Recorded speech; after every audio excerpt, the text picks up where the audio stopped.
एक बार एक गांव में एक साधु रहता था जो भगवान पर बहुत विश्वास रखता था। एक बार वह साधु पेड़ के नीचे बैठा था और भगवान को याद कर रहा था। तो अचानक वहां बाढ़ आ गई। चारों तरफ पानी ही पानी। सब लोग अपने आप को बचाने के लिए ऊपर पहाड़ की तरफ भागने लगे। उनमें से एक आदमी ने देखा कि इस हालत में भी साधु जो भगवान की तपस्या कर रहे हैं, तो वह सोचा कि ये अपने आप को बचाने के लिए कहीं जा क्यों नहीं रहा है। तो उसने उस साधु से बोला, अरे आप कहीं जा क्यों नहीं रहे हो? आप भी मेरे साथ ऊपर पहाड़ की तरफ चलो, नहीं तो डूब जाओगे।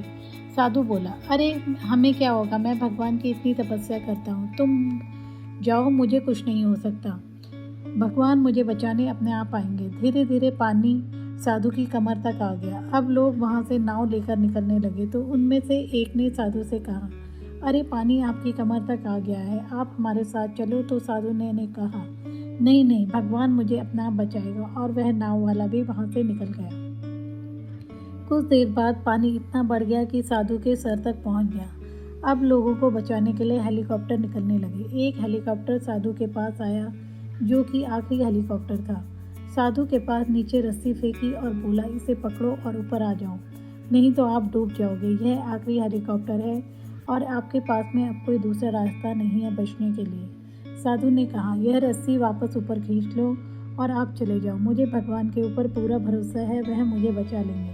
पानी काफ़ी ऊपर तक आ गया, पेड़ डूब गया और साधु की भी डूबने से मौत हो गई। मरने के बाद साधु भगवान के पास गया और बोला, भगवान, मैंने पूरी जिंदगी आपकी तपस्या की, मेरा सारा जीवन आपकी आराधना करने में लगा दिया, फिर भी इतने भरोसे के साथ इंतजार किया कि तुम मुझे बचाने आओगे, लेकिन वहाँ मेरी डूबकर मौत हो गई।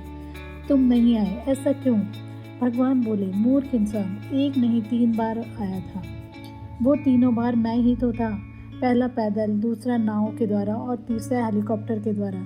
लेकिन तुमने मेरा एक भी अवसर पहचान नहीं पाया, पता नहीं किसका इंतजार कर रहे थे। इस तरह से ज़िंदगी भी हमें ऊपर वाले बहुत से मौके देता रहता है, लेकिन हम सब उस मौके को ठुकरा कर पता नहीं किस चीज़ का इंतजार कर रहे होते हैं कि वो होगा तब मैं ये करूँगा। इस बात पर अड़े रहने से एक वक्त के बाद वो मौका हाथ से निकल जाता है और हम कुछ नहीं कर पाते।